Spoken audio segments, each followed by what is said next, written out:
So the agriculture industry in Florida is very diverse. We have a lot of unique products that are found here that may not be found in the rest of the United States. The goal of my research is to study the effects of fermentation.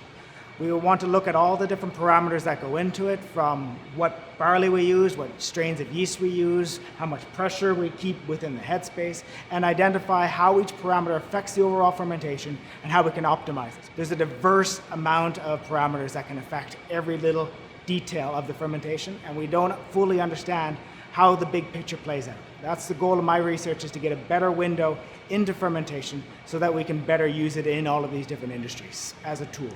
The techniques that we develop here in the fermentation industry or the brewing industry can then translate to all of these other pharmaceutical, biodiesel, even some of the beauty product industries utilize techniques that developed in the fermentation industry that have filtered out in order to produce individual products. When it comes to research, we are looking to test a hypothesis. Maybe we can begin to relieve the pressure and it will have a beneficial effect upon the organism and facilitate a faster fermentation. That's the hypothesis that we then design an experiment to test.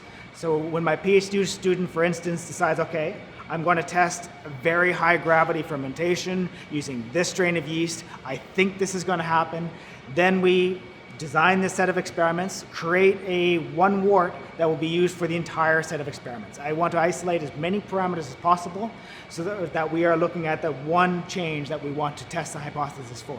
Then he'll conduct a series of experiments over a couple of months, collecting data, both automated and manual sampling has to be taken, and we will collect a host of data showing that compared to a control fermentation, this is the effect of the one parameter.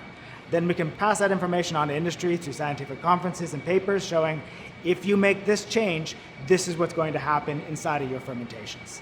The industry will say, okay, this is an effect that we see happening both in the laboratory scale, at pilot scale. We believe this is something we can incorporate into our process and achieve this benefit that's been shown. Beer making is really an art.